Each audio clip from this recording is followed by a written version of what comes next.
Hi guys, welcome back to our channel reveal GK now. जैसे कि हम लोग को पता है कि हमारी एक पीवाईक्यू की सीरीज चल रही है हमारी सीडीएस से रिलेटेड, जिसमें हम पिछले 5 साल के पीवाईक्यूज हम लोग सॉल्व कर रहे हैं सब्जेक्ट वाइज, और उस सब्जेक्ट में हम लोग यहाँ पे टॉपिक वाइज हम लोग यहाँ पे वीडियो सॉल्व कर रहे हैं।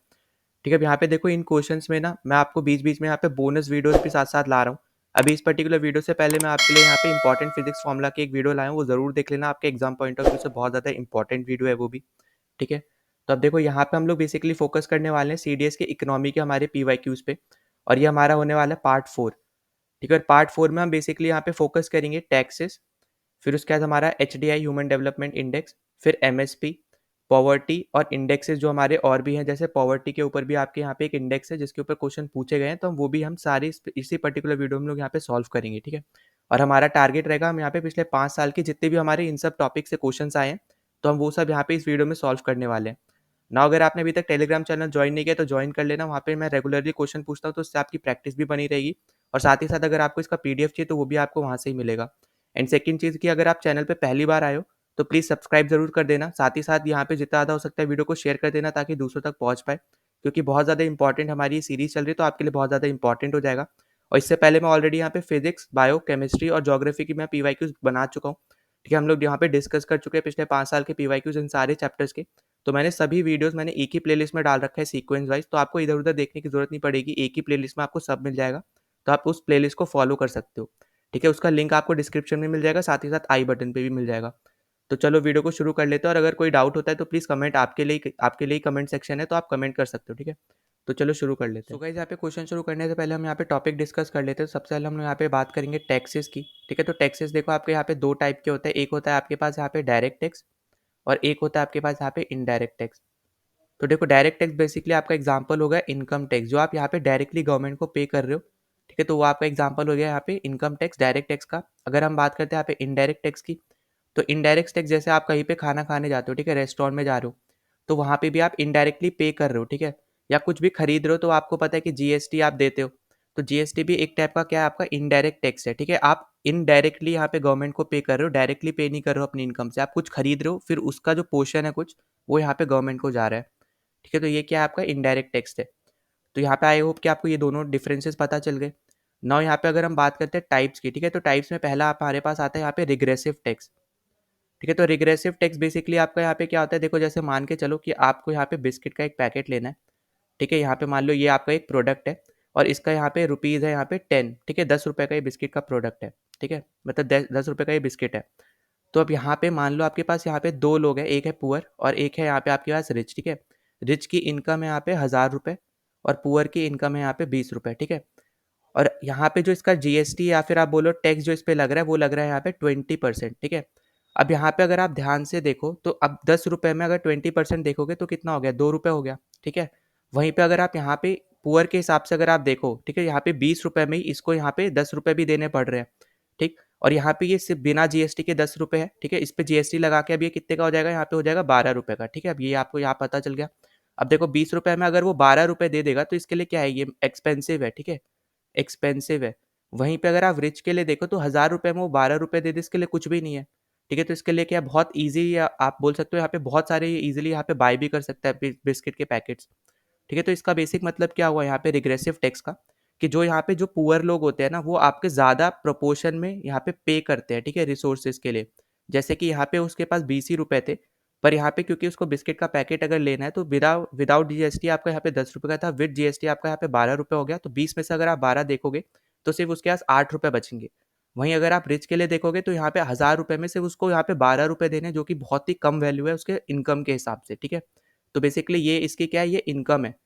ठीक है, तो इस तरीके से आप यहाँ पे समझ सकते हो कि रिग्रेसिव टैक्स क्या है, कि यहाँ पे पुअर जो है उसको ज़्यादा अपना प्रोपोर्शन जो है उसकी इनकम का देना पड़ता है खरीदने के लिए कुछ भी चीज़। ठीक है, तो ये होता है आपका यहाँ पे रिग्रेसिव, और यहाँ पे दोनों के लिए देखो आप परसेंटेज क्या है, यहाँ पे इक्वल है।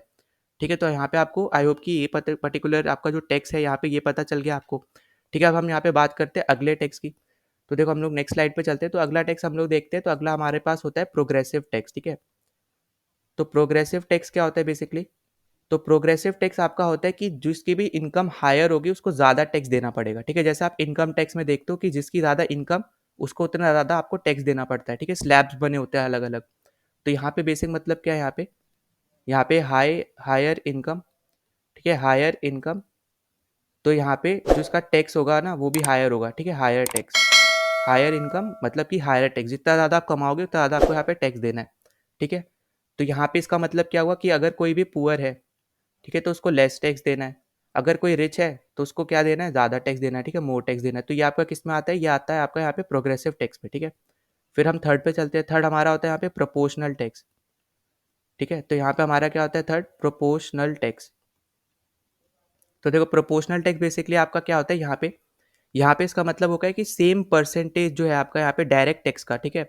इनकम पे हम यहाँ पे बात कर रहे हैं बेसिकली, तो यहाँ पे हम प्रोडक्ट पे बात नहीं कर रहे हैं, हम इनकम पे बात कर रहे हैं कि इनकम के केस में यहाँ पे आप सेम परसेंटेज यहाँ पे आप देते हो, ठीक है, गवर्नमेंट को एज अ टैक्स, ठीक है। तो जैसे यहाँ पे क्या है, यहाँ पे हायर टैक्स है अगर ज़्यादा इनकम कमाओगे, पर यहाँ पे क्या है, आप सेम ही आप बोल रहे हो सेम टैक्स आप दोगे चाहे आप ज़्यादा कमाओ या फिर आप कम कमाओ, ठीक है। तो ये आप इस तरीके से इन दोनों के बीच में आप डिफरेंस निकाल सकते हो कि प्रोग्रेसिव टैक्स मतलब है कि हायर इनकम है अगर आपकी तो हायर टैक्स दोगे। इधर चाहे आपका हाई हो लो हो कोई भी टैक्स हो, मतलब कोई भी इनकम हो आपकी, आप टैक्स हमेशा इक्वली ही दोगे, ठीक है। हर एक इक्वली देगा चाहे वो कम रुपए कमा रहा हो या ज़्यादा कमा रहा हो। वहीं पे प्रोग्रेसिव जो अभी हम फिलहाल में भरते हैं वो हमारा है कि जितना ज़्यादा आप इनकम कमाओगे उतना ज़्यादा आपको यहाँ पे टैक्स देना पड़ेगा, ठीक है। तो आई होप कि आपको ये भी समझ में आ गया हो, ठीक है। और ये याद रखना ये इनकम पे है, ठीक है, यहाँ पे मैं ब्रैकेट में भी लिख दे रहा हूँ इनकम पे है। अब देखो यहाँ पे हम बात करते हैं लास्ट की, वो है यहाँ पे आपका डिग्रेसिव टैक्स, ठीक है। पहले तो मैं लिख देता हूँ डिग्रेसिव टैक्स। तो देखो डिग्रेसिव बेसिकली टैक्स क्या होता है आपका यहाँ पे प्रोग्रेसिव, ठीक है, प्रोग्रेसिव जो कि आपको अभी मैंने ऊपर समझाया, प्लस प्रोपोर्शनल, ठीक है, जो भी अभी मैंने आपको एक ऊपर ही समझाया, दोनों चीज़ मैंने आपको अभी अभी समझाई है, ठीक है, दोनों। तो जब हम इन दोनों को मिला देते हैं तो हमारा बनता है डिग्रेसिव टैक्स, ठीक है। अब बेसिकली देखो प्रोपोर्शनल टैक्स आपको यहाँ पे क्या लाता है, यूनिफॉर्मिटी लाता है, ठीक है, यूनिफॉर्मिटी लाता है। ये आपको याद रखना है, ये टर्म्स ऐसे भी पूछी जा सकती है कि कौन सा टैक्स यहाँ पे यूनिफॉर्मिटी लाता है, तो आपका वो प्रोपोर्शनल टैक्स लाता है, ठीक है। तो यहाँ पे ये याद रखना है। अब यहाँ पे देखो यहाँ बेसिकली क्या हो रहा है कि आप जितना ज़्यादा इनकम बढ़ाओगे उतना ज़्यादा आपका यहाँ पे टैक्स बढ़ेगा। अब उसी टैक्स में आप क्या ला रहे हो, यहाँ पे इनकम यहाँ पे ला रहे हो आप यूनिफॉर्मिटी, ठीक है। तो यहाँ पे इन दोनों को मिला के आपका क्या बनता है, डिग्रेसिव टैक्स बनता है। तो आई होप कि आपको अच्छे से समझ में आ गया हो यहाँ पे टैक्स के जितनी भी हमने यहाँ पे चीज़ें डिस्कस करी हैं वो सब, ठीक है। नाउ हम लोग यहाँ पे पहले बात कर लेते हैं जीएसटी के बारे में, ठीक है। तो जीएसटी का फुल फॉर्म क्या है आपका यहाँ पे, गुड्स एंड सर्विसेज टैक्स, ठीक है, गुड्स एंड सर्विसेज टैक्स। यहाँ पे आपसे या तो ये भी पूछा जा सकता है, साथ ही साथ ये पूछा जा सकता है कि यहाँ पे किससे रिलेटेड है, तो आपको याद रखते हैं कि ये इनडायरेक्ट टैक्स का यहाँ पे एग्जाम्पल है, ठीक है, इसका पार्ट है। तो जो मैंने अभी आपको यहाँ पे इजीली समझाया भी था, ठीक है। फिर उसके बाद यहाँ पे किस के कौन से यहाँ पे बोल सकते हो कंट्री के मॉडल के ऊपर बेस्ड है, तो यहाँ पे ये कैनेडियन मॉडल के ऊपर यहाँ पे क्या है, बेस्ड है, ठीक है। कैनेडियन मॉडल के ऊपर यहाँ पे क्या है, ये बेस्ड है, ठीक है। तो यहाँ पे ये सब पॉइंट्स इंपॉर्टेंट है, सब यहाँ पे स्टार मार्क भी करते रहना, ठीक है। ये दो हो गए। फिर तीसरी चीज़ आपको यहाँ पे याद रखनी कि ये 2017 में आया था, ठीक है, 2017 में ये इंडिया में आया था। और इसको यहाँ पे प्रपोज किया था बेसिकली आपके यहाँ पे विजय केलकर कमेटी ने, ठीक है। तो केलकर कमेटी ने यहाँ पे इसको प्रपोज किया था और ये 2017 में यहाँ पे इंडिया में आए। और यहाँ पे सबसे पहली स्टेट जिस पे यहाँ पे जीएसटी लागू हुआ था वो क्या आपकी कौन सी थी, वो आपकी थी आसाम, ठीक है। तो ये चीज़ आपको यहाँ पे इंपॉर्टेंट है, याद रखना। फिर साथ ही साथ इसका आर्टिकल है 279, ये आपको यहाँ पे याद रखना है, ठीक है। अब यहाँ पे देखो जीएसटी में यहाँ पे कौन मेंबर होता है, अगर हम वो देखते हैं तो इसका चेयरमैन जो होता है ना वो होता है आपका यहाँ पे फाइनेंस मिनिस्टर, ठीक है। तो यहाँ पे चेयरमैन आपके कौन होते हैं, चेयरमैन होते हैं आपके यहाँ पे फाइनेंस मिनिस्टर, ठीक है। तो यहाँ पे होते हैं आपके फाइनेंस मिनिस्टर। और यहाँ पे अगर हम स्लैब्स की बात करें तो स्लैब्स आपके जैसे है, एक तो है 0% कोई भी नहीं लगता है, ठीक है, 5% तक है, फिर यहाँ पे 12% है, 18% है, और लास्ट जो सबसे महंगा है अभी के लिए वो है 28%, ठीक है। तो आपको यहाँ पे ये चीज़ें इंपॉर्टेंट है, ये ज़रूर याद रख लेना, ठीक है, जीएसटी के बारे में यहाँ पे। और जो अभी हम लोग कमेटी भी देखेंगे जीएसटी की, हम लोग जब पॉलिटी के पीवाईक्यूज करेंगे तो वहाँ पे आपको और अच्छे से समझ में भी आ जाएगा। अब देखो यहाँ पे ना इसके कुछ पार्ट्स भी होते हैं, वो भी आपको पता होने चाहिए। जैसे पहला होता है सीजीएसटी, ठीक है। अब सीजीएसटी बेसिकली यहाँ पे हम लोग देते हैं सेंटर को, ठीक है। जो भी आप जीएसटी दे रहे हो वो आप दे रहे हो डायरेक्टली सेंटर को, इसलिए सीजीएसटी। वहीं पे अगर आपका आता है एसजीएसटी तो हम लोग ये सब देते हैं हम लोग स्टेट को, ठीक है। अब देखो यहाँ पे जब हम जीएसटी की यहाँ पे बात कर रहे हैं ना तो दो टाइप से आपकी बनती है, एक स्टेट में बनती है और एक सेंटर में बनती है पूरी, ठीक है। तो यहाँ पे ये चीज़ आपको पता चल गया, सीजीएसटी और एसजीएसटी, ठीक है। तो यहाँ पे हम लोग दे रहे हैं, एक तो दे रहे हैं सेंटर को, एक दे रहे हैं हम लोग स्टेट को। फिर साथ ही साथ हम आईजीएसटी एक और होता है जो कि हम लोग बेसिकली देते हैं इंटर स्टेट, जब हम सेल्स करते हैं, जैसे एक स्टेट से दूसरे स्टेट में जब हम सेल करते हैं तो उस टाइम में हम लोग कौन सी जीएसटी देते हैं, आईजीएसटी, मतलब कि इंटीग्रेटेड जीएसटी, ठीक है। तो यहाँ पे वो भी लिख दे रहा हूँ, इंटीग्रेटेड, ठीक है। तो आपको यहाँ पे याद रखना है कि इंटीग्रेटेड हम कब देते हैं, यहाँ पे इंटर स्टेट में जब हम करते हैं, मतलब एक स्टेट से दूसरे स्टेट में जब हम सामान बेचते हैं तब हम उसको बोलते हैं इंटीग्रेटेड जीएसटी, ठीक है। तो उस टाइम पे हमें ये जीएसटी देनी पड़ती है। ना हम चलते हैं अपने फर्स्ट क्वेश्चन पे। तो यहाँ पे आपसे पूछ रहा है कि जो भी आपको यहाँ पे टैक्सेस दे रखे हैं नीचे, तो इनमें से कौन सा आपका यहाँ पे जीएसटी के अंदर नहीं आता है, ठीक है।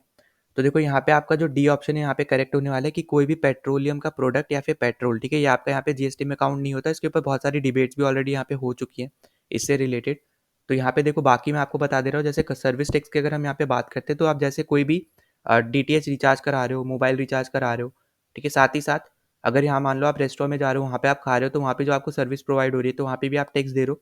तो ये सब आपका क्या होता है, यहाँ पे जीएसटी आपका इसके अंदर ही आता है, ठीक है, जीएसटी के अंदर ही आता है, और इसको हम लोग बोलते हैं सर्विस टैक्स, ठीक है। तो ये आपका एक टाइप से इनडायरेक्ट टैक्स है, ठीक है। अब वहीं पे अगर हम बात करते हैं कस्टम ड्यूटी की, तो मान लो आप कोई भी प्रोडक्ट बाहर से इंपोर्ट करा रहे हो, तो उस केस में आप क्या देते हो, कस्टम ड्यूटी देते हो, जब भी आपका इंटरनेशनली ट्रांसपोर्ट हो रहा है तो, ठीक है, इंटरनेशनल बॉर्डर के थ्रू। वहीं पे अगर हम बात करते हैं सेंट्रल एक्साइज ड्यूटी की, तो यहाँ पे अगर आपका कोई भी प्रोडक्ट है वो आप यहाँ पे बना रहे हो और इंडिया में ही वो यूज़ हो जा रहा है, ठीक है, इंडिया में ही वो बेच रहे हो, तो उस केस में यहाँ पे आपको एक्साइज ड्यूटी नहीं देनी पड़ती है। पर वहीं पे अगर आप एक्सपोर्ट कर रहे हो तो उस केस में आपको यहाँ पे एक्साइज ड्यूटी देनी पड़ेगी, ठीक है। तो यहाँ पे आप एक्सपोर्ट करने पे दे रहे हो कस्टम ड्यूटीज़ में, आप इंपोर्ट करने पे दे रहे हो। तो आपको ये आई हो कि ये अच्छे से समझ में आ गया हो। फिर ना दूसरी चीज़, यहाँ पे जो जीएसटी है वो आपका फर्स्ट जो है यहाँ पे 101, ठीक है, इस पर्टिकुलर सीए एक्ट जो हमारा कॉन्स्टिट्यूशनल अमेंडमेंट एक्ट है इसके थ्रू यहाँ पे आया है। ये आपको यहाँ पे इंपॉर्टेंट है याद रखना। फिर साथ ही साथ अगर हम बात करते हैं जीएसटी काउंसिल की, ठीक है, तो जीएसटी काउंसिल में आपकी यहाँ पे सेंटर भी होता है और स्टेट्स भी होती है, ठीक है। पर जो सबसे ज़्यादा इंपॉर्टेंट है जो यहाँ पे होता है वो 1/3, अगर हम बात करते हैं वोटिंग की, जिसके थ्रू आप यहाँ पे डिसीजंस बनाते हो, ठीक है। तो डिसीजन बनाने के लिए आपको वोटिंग चाहिए, वोटिंग आपकी सेंटर का वेटेज होता है 1/3। अगर सेंटर ने येस बोल दिया तो 1/3 मतलब येस हो गया, ठीक है। मतलब आपको अब बस यहाँ पे एक और चाहिए, उसके थ्रू आप यहाँ पे डिसीजन बना सकते हो, ठीक है, मेजोरिटी में। फिर वहीं पे स्टेट्स की अगर हम बात करते हैं तो सारी स्टेट्स मिला के यहाँ पे 2/3 है, ठीक है। तो आपको इस तरीके से यहाँ पे याद रखना है। और यहाँ पे दिल्ली और पुडुचेरी भी काउंट होता है, ठीक है, स्टेट्स के साथ। तो यहाँ पे आपको याद रखना है जीएसटी काउंसिल में। और बाकी यहाँ पे आपका आंसर होगा डी ऑप्शन की पेट्रोलियम। और पेट्रोलियम प्रोडक्ट आपका यहाँ पे जीएसटी में नहीं आते ना। अगले क्वेश्चन पे चलते हैं। तो यहाँ पे देखो आपको पूछ रखा है कि as per the budget estimates of 2019 से 2020, ठीक है। तो अब ये पर्टिकुलर क्वेश्चन आपका यहाँ पे इस पर्टिकुलर ईयर से तो एज सच यहाँ पे इंपॉर्टेंट नहीं है, पर ऐसा क्वेश्चन आपके प्रेजेंट टाइम का जो आपका बजट एस्टिमेट है उसके लिए यहाँ पे इंपॉर्टेंट है, ठीक है। तो पहले तो हम लोग ये कर लेते हैं। यहाँ पे आपसे बोल रहा है the following are some of the important source of tax received for the union government. तो बेसिकली आपसे यहाँ पे, जैसा आपको पता है कि union government different different type के आपके रेवेन्यूज कलेक्ट करती है, तो उनमें से मैक्सिमम जो आपके होते हैं वो टैक्सेस से होता है, ठीक है। तो आपसे ये पूछ रहा है बेसिकली कि यहाँ पे सबसे ज़्यादा आपको यहाँ पे अरेंज करना है, ठीक है। यहाँ पे अरेंज किस बेसिस पे करना है, आपको डिसेंडिंग ऑर्डर में यहाँ पे अरेंज करना है। तो सबसे ज़्यादा सबसे पहले, मतलब कि जहाँ से सबसे ज़्यादा आपको यहाँ पे रेवेन्यू मिल रहा है यूनियन को, वो आपका सबसे पहले आएगा, उसके बाद उससे कम ऐसे करके, ठीक है। तो देखो सबसे ज़्यादा जो आपको यहाँ पे रेवेन्यू मिल रहा है वो आपको मिल रहा है कॉर्पोरेशन टैक्स से, जो आपके यहाँ पे कंपनीज वगैरह यहाँ पे भरती है, ठीक है। तो 1 तो आपका फर्स्ट होने वाला है। और ये आपका यहाँ पे 2019 से 2020 है, ठीक है। अभी मैं आपको यहाँ पे इसके बाद वाले जो अभी प्रेजेंट में हुआ है वो भी मैं आपको यहाँ पे बताऊंगा। तो अभी पहले ये सुन लो। तो यहाँ पे आपका 1/1 करेक्ट है, ठीक है, पहले तो। उसके बाद जो नेक्स्ट है आपका यहाँ पे वो है यहाँ पे जीएसटी से, ठीक है। तो यहाँ पे आपका ए गलत हो जाएगा और बी ऑप्शन का सही हो जाएगा। पहले कॉर्पोरेशन टैक्स, फिर जीएसटी था, उसके बाद आपका टैक्सेज ऑन इनकम, ठीक है, उसके साथ ही साथ दूसरे जो यहाँ पे कॉर्पोरेशन टैक्स होते हैं वो, और यूनियन एक्सरसाइज ड्यूटी आपका यहाँ पे लास्ट था, ठीक है। तो ये था आपका यहाँ पे 2019 से 2020 तक। अब हम यहाँ पे बात कर लेते हैं 2023 और 2024 वाले बजट से रिलेटेड, ठीक है।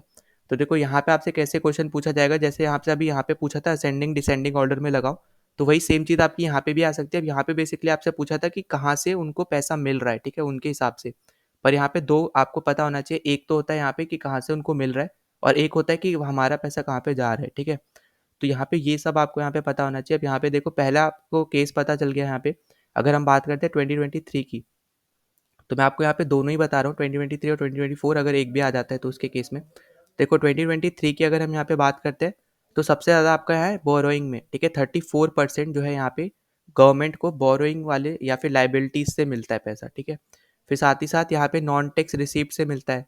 फिर उसके बाद अगर हम यहाँ पे देखते हैं, देखो आप, मैं हाईएस्ट से लोएस्ट अगर मैं बताऊँ तो पहला तो आपका हो गया यहाँ पे बोरोइंग, ठीक है। उसके बाद आपका यहाँ पे हो गया यहाँ पे जीएसटी, तीसरे पे आपका यहाँ पे हो गया कॉर्पोरेशन टैक्स, उसके बाद हमारा यहाँ पे आ गया इनकम टैक्स, ठीक है। इनकम टैक्स के बाद आपका यहाँ पे यूनियन एक्सरसाइज ड्यूटी, ठीक है, तो ये हमारा है फिफ्थ पे। और फिर सिक्स्थ हमारा यहाँ पे नॉन टैक्स रिसीव, ठीक है। उसके बाद कस्टम 7 और एट्थ है यहाँ पे आपका नॉन टैक्स कैपिटल रिसीव, ठीक है। तो इस तरीके से आप डिसेंडिंग ऑर्डर में यहाँ पे देख पाओगे। वही सेम चीज़ हमारा अब यहाँ पे पैसा किधर जा रहा है, तो आप वो भी अगर आप देखोगे तो देखो सबसे हाईएस्ट आपका यहाँ पे इंटरेस्ट पेमेंट जो हम गवर्नमेंट लेती है, यहाँ पे कोई भी लोन या डेप्ट लेती है तो उसके जो इंटरेस्ट देती है गवर्नमेंट, तो उसके केस में आपका सबसे ज़्यादा पैसा जाता है, ये आपका हो गया नंबर 1 पे, ठीक है। उसके बाद सेकंड पे आपका जाता है यहाँ पे स्टेट शेयर, जो हम आपको पता है कि जो भी रेवेन्यू यहाँ पे गवर्नमेंट या सेंटर कनेक्ट करती है उसका वो कुछ परसेंट यहाँ पे स्टेट्स में भी यहाँ पे डिवाइड करती है, ठीक है। तो उसी की यहाँ पे बात हो रही है, तो उसमें से 18% आपका यहाँ पे स्टेट में चला जाता है, जो कि आपका है सेकंड हाईएस्ट, ठीक है। उसके बाद यहाँ पे सेंटर्स जो आपकी स्कीम्स वगैरह चलाती है वो हो गया हमारा थर्ड। उसके बाद अगर हम नेक्स्ट देखते हैं तो नेक्स्ट आपका यहाँ पे देखो 9 के साथ 2 हैं, तो यहाँ पे सेंट्रली स्पॉन्सर्ड स्कीम्स, साथ ही साथ finance commission and other transfer, ठीक है। तो ये आपका यहाँ पे साथ में आ जाएगा। उसके बाद सब्सिडीज पे देखोगे तो 7%, डिफेंस 8%, पेंशन में आप देखोगे 4%, तो सबसे कम आपको किस में दिख रहा है, पेंशन में ही दिख रहा है, ठीक है। पर देखो अदर एक्सपेंडिचर में बेसिकली बहुत ज़्यादा यहाँ पे अलग अलग कैटेगरीज होंगी, तो उस सबको मिला के यहाँ पे 8% है।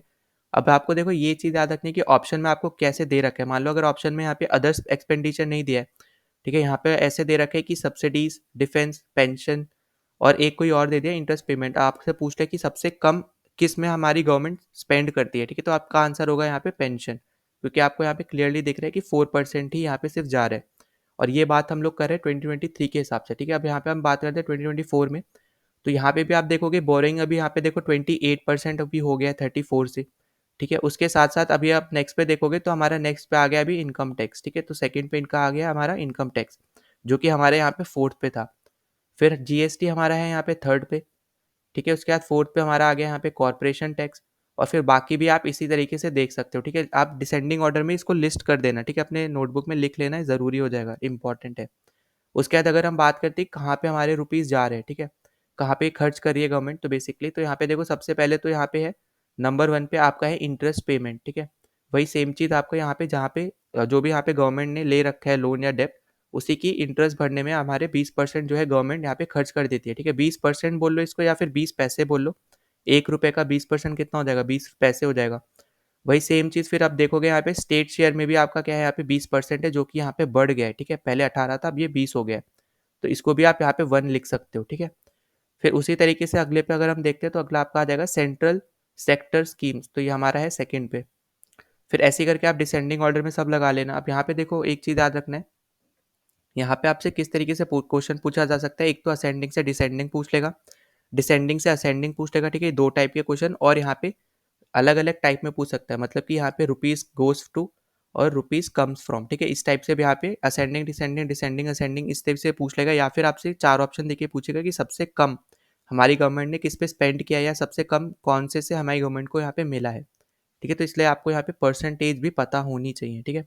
और देखो ज़्यादा इतना ज़्यादा यहाँ पे है नहीं वैल्यूज़, यहाँ पे देखो कितनी वैल्यूज़ है, 1 3 और यहाँ पे हो गई 6, 8 वैल्यूज़ है, ठीक है। तो 8 वैल्यूज़ के बाद आपको यहाँ पे परसेंटेज पता होना चाहिए, और वहाँ पे आप इसको असेंडिंग से डिसेंडिंग या डिसेंडिंग से असेंडिंग जैसे भी आप लिखना चाहो उसको लिख लेना और याद कर लेना, ये इंपॉर्टेंट है, ठीक है। इसको स्टार मार्क कर लेना। तो नो यहाँ पे अगले क्वेश्चन पे चलते हैं। तो अगले क्वेश्चन में आपसे यहाँ पे पूछ रहा है कि यहाँ पे विच one of the following equals personal disposable income, ठीक है। देखो आप पर्सनल डिस्पोजेबल इनकम बेसिकली इसका मतलब क्या है, जो भी आपके पास मनी बचता है, जो भी आप जैसे जो भी आप चीज़ यहाँ पे सेव कर रहे हो या फिर आप स्पेंड कर रहे हो, ठीक है, आफ्टर डिडक्शन, मतलब डिडक्शन मतलब इन द सेंस यहाँ पे जो भी आप टैक्स पे कर रहे हो या फिर कोई फीस या फाइन भर रहे हो, ठीक है। जैसे फीस मान लो जैसे आप बच्चों की भर रहे हो तो उस केस में आपकी फीस हो गई, या कोई भी और चीज़ आप उसके कंडीशंस में अगर आप फीस देखोगे। फिर फाइन्स, मान लो यहाँ पे ट्रैफिक रूल्स के अकॉर्डिंग आपने कुछ वायलेशन किया, उसका फाइन हो गया, या कोई दूसरा फाइन भी हो गया, तो यहाँ पे आपका यहाँ पे जो भी अमाउंट बचता है आपकी इनकम से, इन सब चीज़ों को माइनस कर सके, क्या क्या माइनस करके,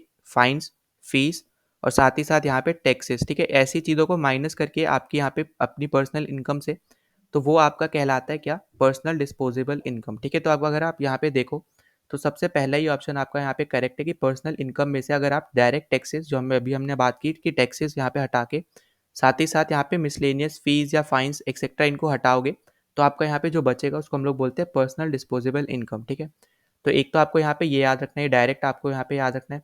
और अगली चीज़ यहाँ पे जो आपको बी ऑप्शन दे रखा है, पर्सनल इनकम, हमारा बेसिक यहाँ पे क्या होता है, जो हमारी खुद की जो प्राइवेट इनकम होगी उसमें से जब आप यहाँ पे saving of private corporate sector हटा दोगे, साथ ही साथ कॉर्पोरेशन टैक्स भी हटा दोगे, तो आपकी ये क्या बनती है, पर्सनल इनकम बनती है, ठीक है। तो यहाँ पे जो पर्सनल इनकम है उसी का फॉर्मूला क्या है, यहाँ पे ये नीचे दे रखा है, ठीक है। तो यहाँ पे ये चीज़ भी आपको क्या रखनी है, याद रखनी है। तो यहाँ पे मैं यहाँ पे लिख दे रहा हूँ, ये हमारा क्या है, यहाँ पे ये है पर्सनल इनकम, ठीक है। तो पर्सनल इनकम क्या होती है, जब भी आपके यहाँ पे प्राइवेट जो इनकम है उसमें से आप यहाँ पे प्राइवेट कॉर्पोरेट सेक्टर की सेविंग को, साथ ही साथ कॉर्पोरेशन टैक्स जो आप भर रहे हो उसको यहाँ पे हटा देते हो, तो आपकी बन जाती है यहाँ पे पर्सनल इनकम, ठीक है।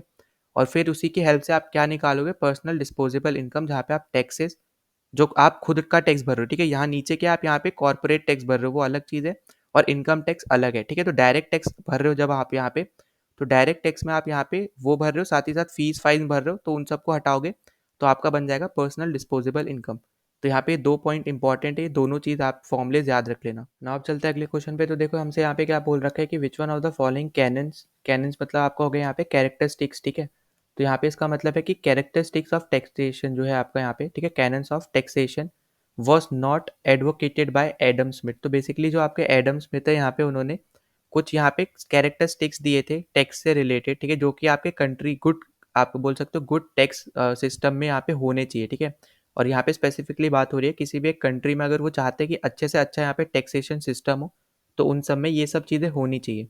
तो उन्होंने यहाँ पे 4 आपके यहाँ पे कैनन दिए थे, ठीक है। पहला आपका यहाँ पे था, तो देखो पहले तो मैं यहाँ पे सिर्फ कैनन लिख दे रहा हूँ, उसके बाद यहाँ पे मैं 4 जो लिख रहा हूँ उस पर फोकस करना, ठीक है।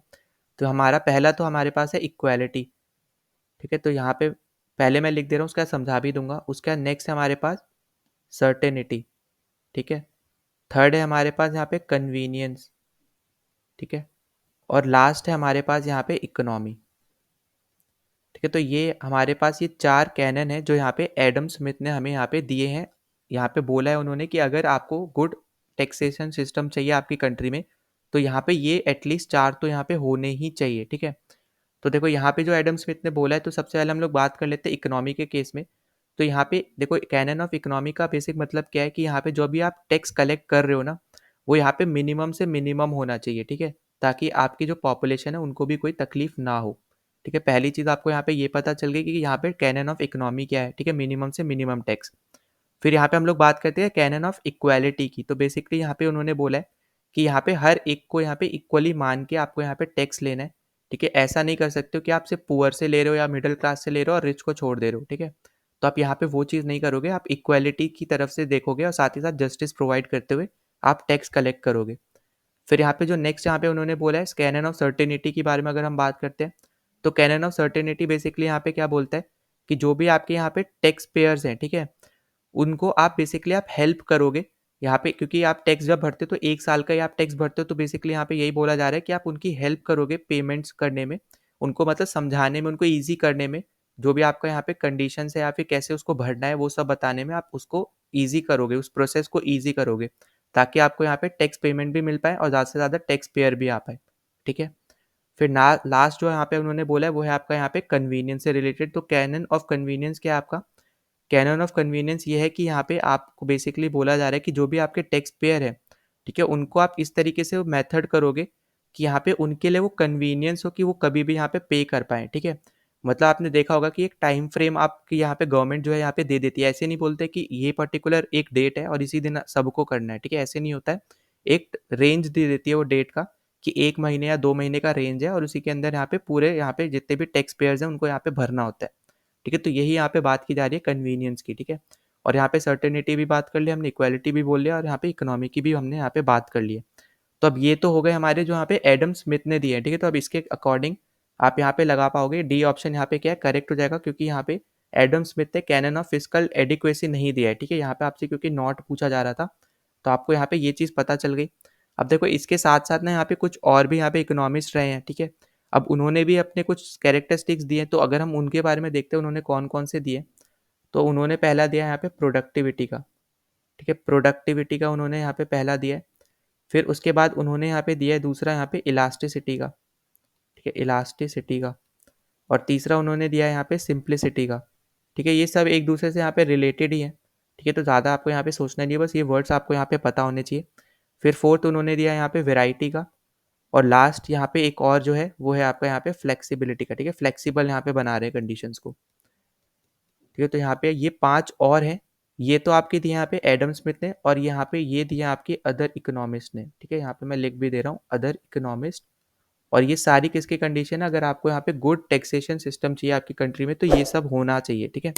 तो अगर आपसे यहाँ पे एडम स्मिथ पूछा जाए तो ये 4 आपके होंगे, बाकी सब आपके यहाँ पे अदर इकोनॉमिस्ट होंगे। नाउ हम चल लेते हैं अगले टॉपिक पे, जो कि हमारा है यहाँ पे HDI, ठीक है, ह्यूमन डेवलपमेंट इंडेक्स से रिलेटेड जो भी हमारे क्वेश्चंस आ रहे हैं, और आजकल यहाँ पे इससे रिलेटेड ज़्यादा क्वेश्चन हमें यहाँ पे देखने को मिल रहे हैं इकोनॉमी में, तो हमें ये भी पता होना चाहिए, ठीक है। तो देखो सबसे पहले तो हम लोग यहाँ पे इसके बारे में थोड़ा बात कर लेते हैं। तो सबसे पहली चीज़ जो हमें यहाँ पे पता होना चाहिए कि इसके यहाँ पे कौन कौन से पिलर्स हैं, ठीक है। देखो आपको HDI का तो फुल फॉर्म पता ही है, ह्यूमन डेवलपमेंट इंडेक्स। अब यहाँ पे ना इसके 4 मेन पिलर्स हैं, ठीक है। अब वो पिलर्स कौन कौन से हैं, पहला है यहाँ पे आपके पास इक्वालिटी, ठीक। इक्वालिटी के बाद आपका है यहाँ पे प्रोडक्टिविटी, प्रोडक्टिविटी प्रोडक्टिविटी के बाद आपका है यहाँ पे एम्पावरमेंट, ठीक है, एम्पावरमेंट। और लास्ट यहाँ पे है आपके पास सस्टेनेबिलिटी, ठीक है, सस्टेनेबिलिटी, ठीक है। तो यहाँ पे ये जो है इसके ये 4 मेन पिलर्स है, और इसके ऊपर यहाँ पे बार बार क्वेश्चन पूछे जाते हैं, तो आपको ये चारों याद होने चाहिए, ठीक है। HDI के कौन कौन से यहाँ पे पिलर्स है, तो ये 4 मेन पिलर्स है, इक्वालिटी, प्रोडक्टिविटी, एम्पावरमेंट और सस्टेनेबिलिटी। तो देखो सबसे पहले हम लोग यहाँ पे बात कर लेते हैं बेसिकली कि आपका ह्यूमन डेवलपमेंट इंडेक्स किस चीज़ के लिए होता है, ठीक है। तो देखो जो आपका ह्यूमन डेवलपमेंट इंडेक्स है वो बेसिकली आपको यहाँ पे अपॉर्चुनिटीज़ प्रोवाइड करता है आपके वीकर सेक्शंस को, ठीक है। साथ ही साथ इक्वालिटी दे रहा है, जो कि आप यहाँ पे देख पा रहे हो जो भी इसके पिलर्स हैं, इसी से ही आप यहाँ पे इसकी डेफिनेशन भी बता सकते हो, ठीक है, कि जो आपका यहाँ पे ह्यूमन डेवलपमेंट इंडेक्स है वो बेसिकली यहाँ पे ह्यूमंस के लिए ही आया है, उसके डेवलपमेंट के लिए ही आया है, ठीक है। अब देखो किस तरीके से आया, जो यहाँ पे इसके 4 पिलर्स हम वो डिस्कस करते हैं। तो सबसे पहले हम लोग यहाँ पे बात करते हैं इक्वालिटी की। तो इक्वालिटी के केस में यहाँ पे बेसिक इसका मतलब यहाँ पे ये है कि हर एक को इक्वल अपॉर्चुनिटी मिलनी चाहिए, ठीक है।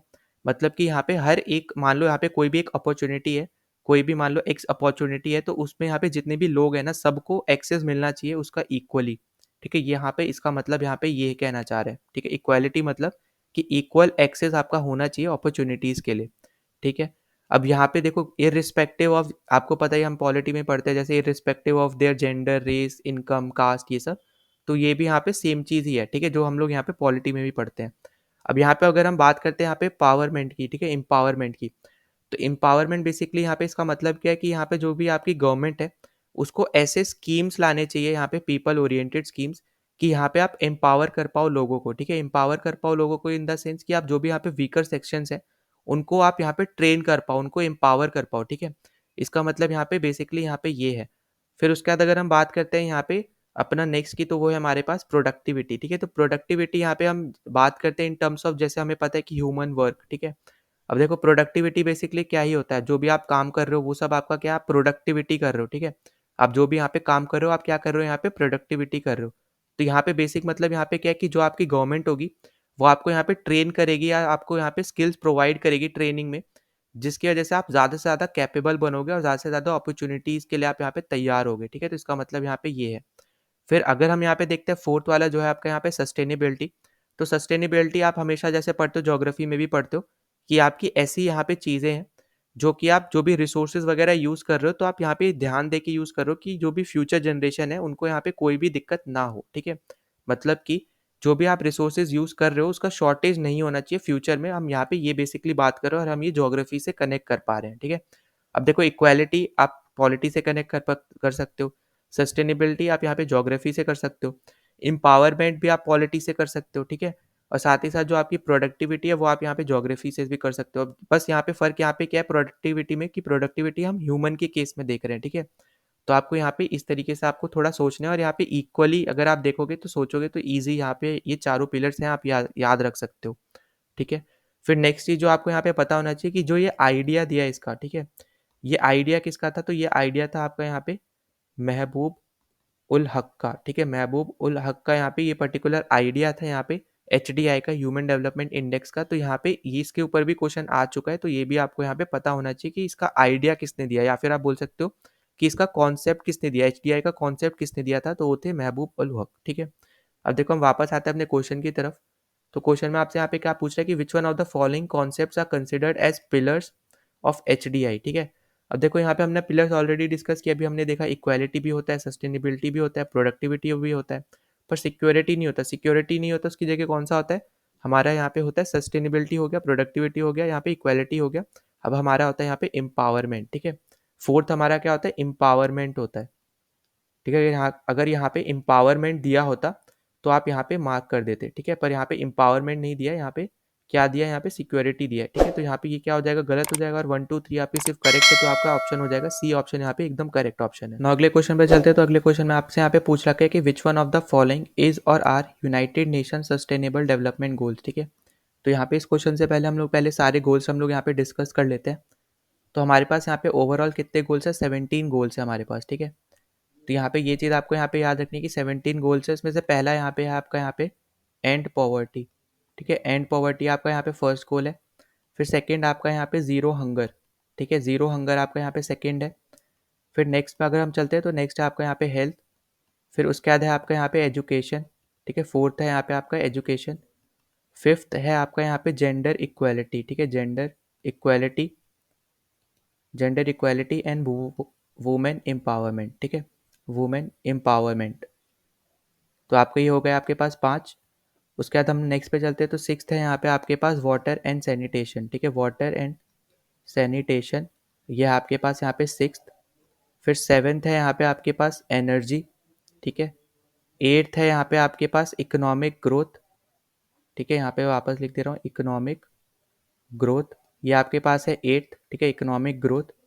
फिर नेक्स्ट है आपके पास यहाँ पे नाइन्थ में इंफ्रास्ट्रक्चर, ठीक है, तो मैं इंफ्रा लिख दे रहा हूँ, मतलब कि इंफ्रास्ट्रक्चर और इंडस्ट्रियलाइजेशन, ठीक है, इंफ्रास्ट्रक्चर और इंडस्ट्रियलाइजेशन, ठीक है। तो यहाँ पे ये याद रखना कि इंडस्ट्रियलाइजेशन है ये, ठीक है, इंडस्ट्रियलाइजेशन, चलो पूरा लिख दे रहा हूँ। उसके बाद टेंथ है यहाँ पे आपके पास यहाँ पे इन इक्वालिटी, ठीक है, इन इक्वालिटी। फिर इलेवेंथ है आपके आपके पास सिटीज़, ठीक है। फिर ट्वेल्थ है आपके पास सस्टेनेबल डेवलपमेंट, ठीक है, सस्टेनेबल सस्टेनेबल कंजम्पशन, ठीक है, सस्टेनेबल कंजम्पशन से रिलेटेड, और साथ ही साथ इसके प्रोडक्शन से रिलेटेड, ठीक है। तो कंजम्पशन एंड प्रोडक्शन आपका यहाँ पे सस्टेनेबली, तो वो आपका यहाँ पे है ट्वेल्थ गोल, ठीक है। फिर उसके बाद हम आगे वाली स्लाइड पे चलते हैं। तो नेक्स्ट में हम बात करते हैं 13th जो है, वो है आपका यहाँ पे क्लाइमेट से रिलेटेड, ठीक है। तो यहाँ पे क्लाइमेट से रिलेटेड है आपके यहाँ पे 13। फिर 14 है यहाँ पे आपके पास ओशन से रिलेटेड, ठीक है। तो 14 आपके पास क्या है यहाँ पे ओशन। और 15th है यहाँ पे आपके पास बायोडाइवर्सिटी की, ठीक है, बायोडाइवर्सिटी, जैसे यहाँ पे फॉरेस्ट भी इसी में आ जाएगा, ठीक है, फॉरेस्ट आ जाएगा, डेजर्ट्स आ जाएंगी, सब इसमें आ जाएगा, ठीक है। फिर 16th है आपके पास यहाँ पे पीस जस्टिस, ठीक है, पीस जस्टिस यहाँ पे एंड स्ट्रॉन्ग इंस्टीट्यूशन, ठीक है, एंड स्ट्रॉन्ग इंस्टीट्यूशन, इंस्टीट्यूशन, ठीक है। तो ये आपका हो गया यहाँ पे 16। और 17 है आपके पास यहाँ पे पार्टनरशिप, ठीक है। तो देखो ये सारे मैंने आपको 17 आपको यहाँ पे गोल्स बता दिए, सारे आपके लिए क्या है इंपॉर्टेंट है, तो आपको यहाँ पे सब पता होने चाहिए। अब हम आ जाते हैं अपने वापस क्वेश्चन पे। तो देखो फर्स्ट आपको दे रखा है कि decent work and economic growth, अभी हमने देखा ये एकदम करेक्ट है। फिर peace justice and strong institution, ये भी अभी हमने देखा, ठीक है। यहाँ पे आप देखोगे मैं सब मैच भी करा सकता हूँ। तो यहाँ पे 16th आपका है piece justice and strong institution. और उसके बाद अगर आप यहाँ पे जाओगे तो यहाँ पे आप देख सकते हो इक्वली जो 8th है आपका इकोनॉमिक ग्रोथ, ठीक है। उसके साथ रिस्पॉन्सिबल कंजम्पशन एंड प्रोडक्शन जो है आपका यहाँ पे, वो बेसिकली क्या है यहाँ पे सस्टेनेबल, सस्टेनेबल का मतलब ही क्या है रिस्पॉन्सिबली, ठीक है। तो ये आपका है यहाँ पे 12। तो आप देखोगे यहाँ पे सारे क्या है करेक्ट ऑप्शन है। तो यहाँ पे बी ऑप्शन आपका यहाँ पे करेक्ट होगा क्योंकि सारे स्टेटमेंट आपके करेक्ट है, ठीक है। तो 1 2 3 आपके सारे स्टेटमेंट यहाँ पे क्या है करेक्ट। अगले क्वेश्चन पे चलते हैं। तो अगले क्वेश्चन में आपसे यहाँ पे पूछ रखा है according to the UNDP's human development report 2020, ठीक है। तो यहाँ पे आपसे पूछा है कि in which of the HDI component India improved in recent years, ठीक है। मतलब कि जो भी आपको यहाँ ऑप्शन दे रखे हैं इनमें से इंडिया ने किस में इम्प्रूव किया है, जो भी यहाँ पे कंपोनेंट है आपके यहाँ पे ह्यूमन डेवलपमेंट इंडेक्स के, आप बोल सकते हो ह्यूमन डेवलपमेंट रिपोर्ट के, ठीक है, जो यहाँ पे यूएनडीपी आपका यहाँ पे निकालता है। तो देखो 2020 की यहाँ पे बात हो रही है। तो सबसे पहले तो यहाँ पे जो लाइफ एक्सपेक्टेंसी थी, जो बर्थ से रिलेटेड यहाँ पे जब भी चाइल्ड पैदा हुआ है तो उसकी यहाँ पे लाइफ एक्सपेक्टेंसी यहाँ पे बढ़ गई है, ठीक है। जैसे पहले यहाँ पे क्या हो रहा था कि जब भी यहाँ पे कोई पैदा हो रहा था तो यहाँ पे उसमें से ज़्यादातर यहाँ पे क्या हो रहे थे, यहाँ पे मतलब उनकी डेथ भी हो रही, ठीक है। तो यहाँ पे इस केस को अभी यहाँ पे इंडिया ने कम कर दिया है। तो यहाँ पे 2020 में इसमें अच्छी इंप्रूवमेंट हमें देखने को मिली थी। फिर साथ ही साथ जो हमारा ग्रॉस नेशनल इनकम होता है इसमें भी हमारी अच्छी यहाँ पे हमें ग्रोथ देखने को मिली थी। अब ग्रॉस नेशनल इनकम बेसिक मतलब है कि जो भी आपकी पॉपुलेशन है ओवरऑल, वो इस यहाँ पे उनका जितना भी वो इनकम है सबको मिलाते हैं, तो उसको हम लोग बोलते हैं ग्रॉस नेशनल इनकम। और ये हमारी यहाँ पे इंक्रीज हुई थी, ठीक है, उस पर्टिकुलर रिपोर्ट में। उसके बाद अगर हम बात करते हैं यहाँ पे स्कूलिंग की, तो यहाँ पे ये डिक्रीज हुआ था, मतलब कि यहाँ पे जो ईयर लगते हैं, ठीक है। एक्सपेक्टेड ईयर जो होते हैं आपकी स्कूलिंग के यहाँ पे मतलब बढ़ोतरी हुई थी, मतलब आप बोल सकते हो कि जैसे फॉर एग्जांपल अगर 10 साल लग रहे हैं तो यहाँ पे उसको अब 12 या 13 साल लग रहे थे। वही सेम चीज़ अगर आप मीन ईयर में भी देखोगे तो जब यहाँ पे एक्सपेक्टेड ईयर ही ज़्यादा हो गया तो मीन ईयर ऑफ कोर्स सी बात है यहाँ पे बढ़ जाएगा। तो यहाँ पे 2 और 4 गलत है और 1 एंड 3 यहाँ पे करेक्ट है, ठीक है। पर यहाँ पे आपको ये चीज़ याद रखनी है कि ये 2020 की बात हो रही है, ठीक है। और देखो अभी प्रेजेंट टाइम की अगर हम यहाँ पे बात करते हैं तो एचडीआई में इंडिया की रैंक है 134 193 में से, ठीक है। ये क्या है, यहाँ पे ये इंडिया की रैंक है, ठीक। और प्रेजेंट टाइम में इंडिया ने एजुकेशन में भी अच्छा काम किया है, साथ ही साथ जीएनआई भी इंक्रीज हुआ है, लाइफ एक्सपेक्टेंसी भी इंडिया की बढ़ी है और जेंडर इक्वालिटी भी बढ़ी है, ठीक है। तो इसमें आपको यहाँ पे ये चीज़ें याद रखनी है। तो यहाँ पे आपका करेक्ट ऑप्शन है यहाँ पे सी ऑप्शन 1 एंड 3, ठीक। अब नेक्स्ट क्वेश्चन देखो, आपसे यहाँ पे पूछ रहा है कि who among the following has given the concept of human development. तो देखो ये मैंने आपको पिछली वीडियो अभी अभी क्वेश्चन पे भी बताया था। तो यहाँ पे इसका करेक्ट आंसर आपका होने वाला है ऑप्शन नंबर बी, महबूब उल हक, ठीक है। तो उन्होंने यहाँ पे कॉन्सेप्ट दिया था यहाँ पे ह्यूमन डेवलपमेंट का, और इससे रिलेटेड हमने पिछले क्वेश्चंस में यहाँ पे डिस्कस भी किया है, ठीक है। अगर आप यहाँ पे देखोगे तो मैंने आपको यहाँ पे बताया भी है, ठीक है। यहाँ पे मैंने आपको बताया था कि आइडिया किसने दिया है, आइडिया या कॉन्सेप्ट बोल लो, आपको दिया है यहाँ पे महबूब उल हक ने, ठीक है। तो यहाँ पे इसका करेक्ट आंसर क्या है, यहाँ पे बी ऑप्शन। ना अगले क्वेश्चन में चलते हैं। तो अगले क्वेश्चन में आपसे यहाँ पे पूछा है कि which one of the following is not, ठीक है, नॉट आपसे पूछा है, is a dimension of H D I, ठीक है। इनमें से कौन सा यहाँ पे आपका डायमेंशन नहीं है एच डी आई का। तो देखो अभी हमने यहाँ पे क्वेश्चन सॉल्व किया था, वहाँ हमने देखा था लाइफ एक्सपेक्टेंसी, तो वो बेसिकली आपका बता रहे हैं ए ऑप्शन कि a long and healthy life होनी चाहिए, मतलब कि यहाँ पे लाइफ एक्सपेक्टेंसी के ऊपर यहाँ पे बेसिकली बात की जाती है, ये एकदम करेक्ट है। फिर हमने देखा था कि यहाँ पे नॉलेज, यहाँ पे एजुकेशन से रिलेटेड भी यहाँ पे बात की जाती है, हमने पिछले क्वेश्चंस में यहाँ पे देखा है। यहाँ पे आप देख पाओगे, ठीक है, mean year of schooling, expected year of schooling, इन सब में यहाँ पे बात की जाती है इस पर्टिकुलर रिपोर्ट में। उसके बाद आपका है डिसेंट स्टैंडर्ड ऑफ लिविंग, ठीक है। यहाँ पे ये जो आपकी स्टेटमेंट है ये भी आपकी एकदम क्या है, एकदम करेक्ट स्टेटमेंट है, क्योंकि यहाँ पे जी एन आई से रिलेटेड है, मतलब ग्रॉस नेशनल इनकम से ये स्टेटमेंट रिलेटेड है कि जितना ज़्यादा आपकी जो पॉपुलेशन वो कमाएगी उतनी यहाँ पे उनकी जो स्टैंडर्ड ऑफ लिविंग है वो यहाँ पे इंप्रूव होगी, ठीक है। तो यहाँ पे डी ऑप्शन भी क्या करेक्ट है। पर कहीं पे भी आपका यहाँ पे एक्सेस टू बैंकिंग और अदर फाइनेंशियल प्रोविजंस, ठीक है, ये आपको यहाँ पे नहीं बताया। तो यही क्या आपका यहाँ पे करेक्ट ऑप्शन हो जाएगा, सी ऑप्शन यहाँ पे आपका करेक्ट है। और इसको आप इस पर्टिकुलर क्वेश्चन से आप रिलेट कर पाओगे, ठीक है, जो कि आपका आपका यहाँ पे 2021 में आपका आया है CDS 2 में, और ये आपका 2019 में आया। तो आप क्लियरली यहाँ पे देख रहे हो कि आपके ना बस घुमा के थोड़ा क्वेश्चन पूछ रहा है, पर यहाँ पे क्वेश्चन सेम ही है, ठीक है। नाउ चलते हैं अगले क्वेश्चन पे। तो यहाँ पे आपसे पूछ रहा है as per the world bank's ease of doing business ranking, ठीक है। तो देखो सबसे पहले तो आपको यहाँ पे पता होगा एक रिपोर्ट आपकी है ईज ऑफ डूइंग बिजनेस, ठीक है। तो इसी में आपकी यहाँ पे रैंकिंग निकलती है, और यहीं से आप यहाँ पे देख पाओगे कि ये आपकी कौन सी ऑर्गेनाइजेशन पब्लिश करती है। तो ये आपकी पब्लिश करती है वर्ल्ड बैंक, ठीक है। तो यहाँ पे ये क्वेश्चन भी आ सकता है मैच द फॉलोइंग करके, तो यहाँ पे आपको ये भी पता होना चाहिए।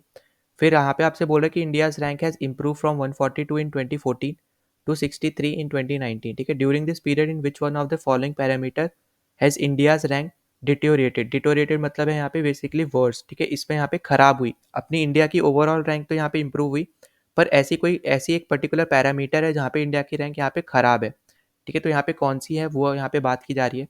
तो देखो पहली चीज़ तो यहाँ पे ईज ऑफ स्टार्टिंग बिजनेस एकदम करेक्ट है यहाँ पे, कि इसमें इंडिया की रैंक यहाँ पे इंप्रूव हुई, और अगर आप अभी के प्रेजेंट टाइम में भी देखोगे तो स्टार्ट करना बिजनेस बहुत ज़्यादा ईजी है, ठीक है। और उसके बाद अगर हम नेक्स्ट पे देखते हैं गेटिंग इलेक्ट्रिसिटी, तो यहाँ पे ये भी करेक्ट स्टेटमेंट है कि आपको इलेक्ट्रिसिटी भी जल्दी से जल्दी यहाँ पे प्रोवाइड हो जाती है। फिर पेइंग टैक्सेस, ये भी एकदम करेक्ट है, ठीक है, कि आप इक्वली यहाँ पे जल्दी से जल्दी टैक्सेस भी पे कर सकते हो, ईजी सिस्टम है, कुछ यहाँ पे हार्ड नहीं है। अब यहाँ पे जो सी ऑप्शन है रजिस्टरिंग प्रॉपर्टी, तो ये आपके लिए यहाँ पे यही आपका यहाँ पे आंसर हो जाएगा, क्योंकि आपसे यहाँ पे क्या पूछा, वर्स कंडीशन पूछे, ठीक है। वर्स आपका कौन सा पैरामीटर है जहाँ पे इंडिया की परफॉर्मेंस क्या है, वर्स है, तो वो है आपका यहाँ पे रजिस्टरिंग प्रॉपर्टी, क्योंकि इंडिया अप्रॉक्स 2 मंथ ले लेती है, ठीक है, किसी भी प्रॉपर्टी को यहाँ पे रजिस्टर करने के लिए। इसमें इस पर्टिकुलर केस में यहाँ पे बिजनेस से रिलेटेड अगर हम यहाँ पे बात करें तो उस केस में इंडिया अप्रॉक्स 2 मंथ लेती है, ठीक है। तो इसलिए यहाँ पे इंडिया की जो इस पर्टिकुलर पैरामीटर में जो यहाँ पे रैंकिंग है बहुत ज़्यादा खराब है, या फिर आप ऐसे भी समझ सकते हो कि इंडिया इस पर्टिकुलर पैरामीटर के अकॉर्डिंग बहुत ज़्यादा खराब परफॉर्म कर रहा है, ठीक है।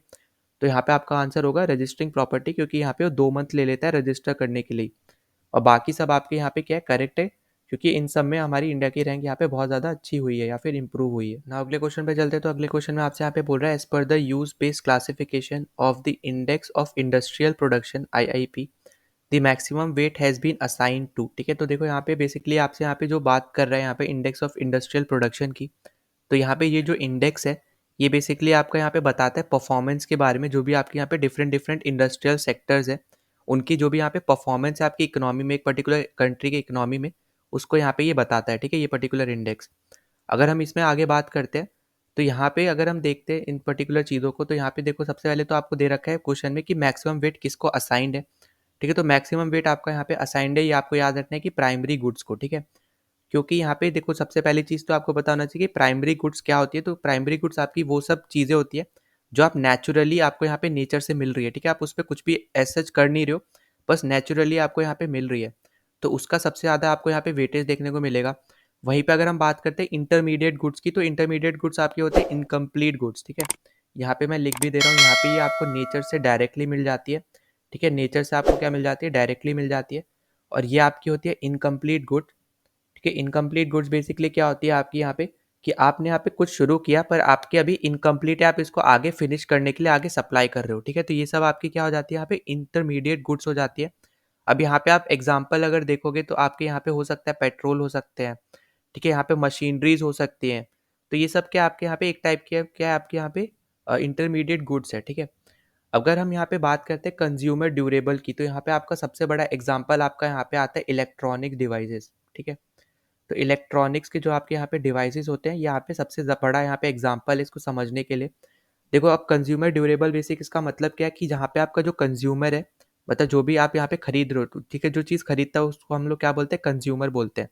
तो कंज्यूमर जो भी आपका यहाँ पे, वो एक बार अगर इलेक्ट्रॉनिक डिवाइस को खरीद लेता है तो उसको लंबे समय तक वो नहीं खरीदेगा, ठीक है। तो मतलब क्या इसका मतलब हुआ कि क्योंकि यहाँ पे जो आपकी इलेक्ट्रॉनिक डिवाइसेज है वो ड्यूरेबल है, ठीक है, वो लंबे समय तक क्या है, चलते हैं, ठीक है, लास्ट लॉन्ग है। तो यहाँ पे आपको ये चीज़ पता चल गई कंज्यूमर ड्यूरेबल मतलब क्या होता है।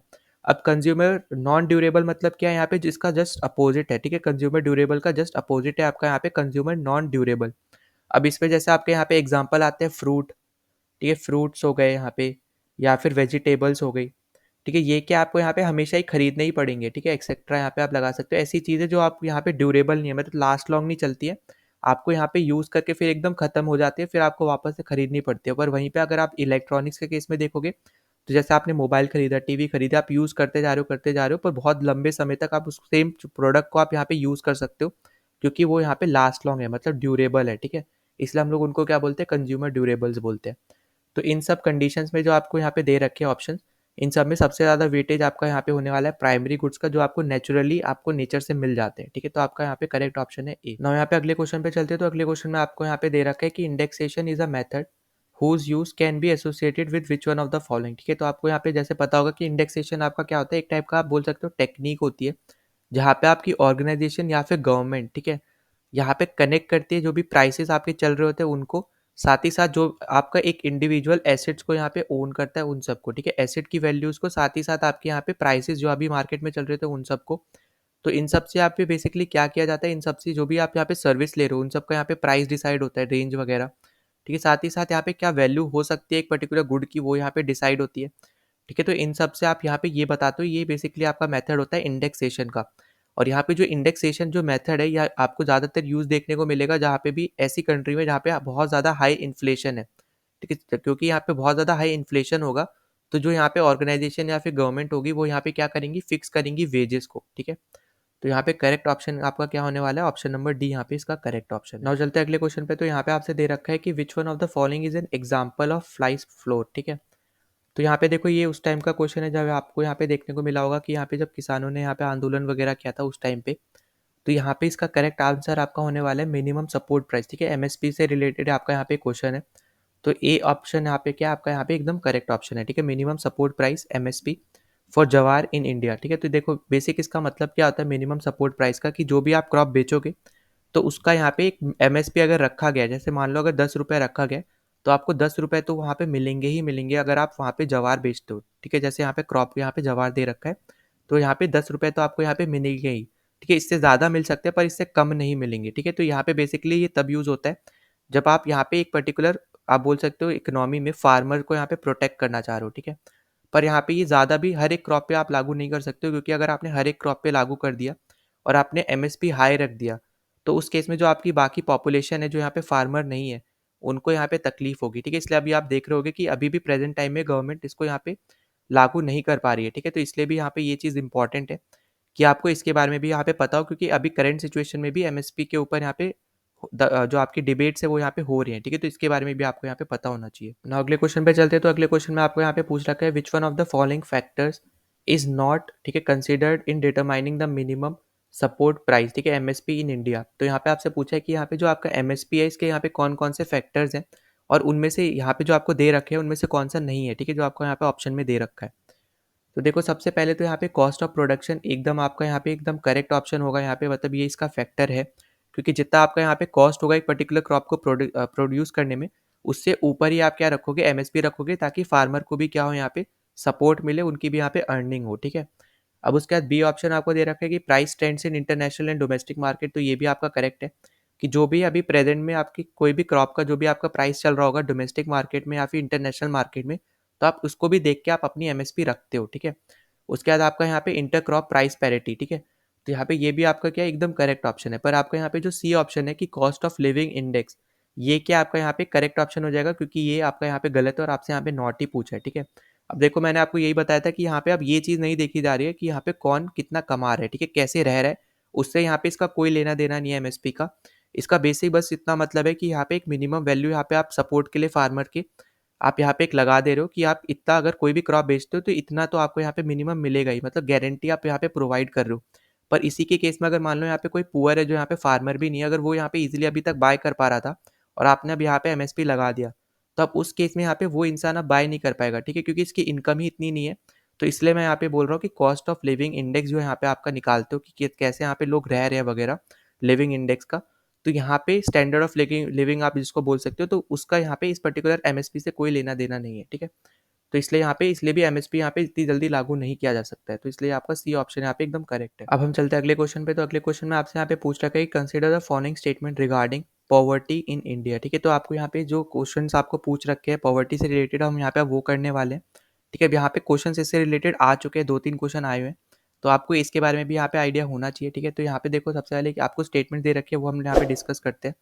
तो सबसे पहले आपको यहाँ पे स्टेटमेंट दे रखी है कि while determining poverty line in India a minimum level of food requirement, ठीक है, minimum level of food requirement, clothing, footwear, fuel, light, educational and medical requirements etcetera are determined for subsistence, ठीक है। तो ये एकदम क्या है आपका एकदम करेक्ट ऑप्शन होने वाला है इस पर्टिकुलर केस में, ठीक है। दूसरा चीज़ आपको यहाँ पे याद रखनी है कि देखो ये सब तो आपको ज़रूरी है पॉवर्टी लाइन बताने के लिए, ठीक है, तो ये एकदम करेक्ट स्टेटमेंट है।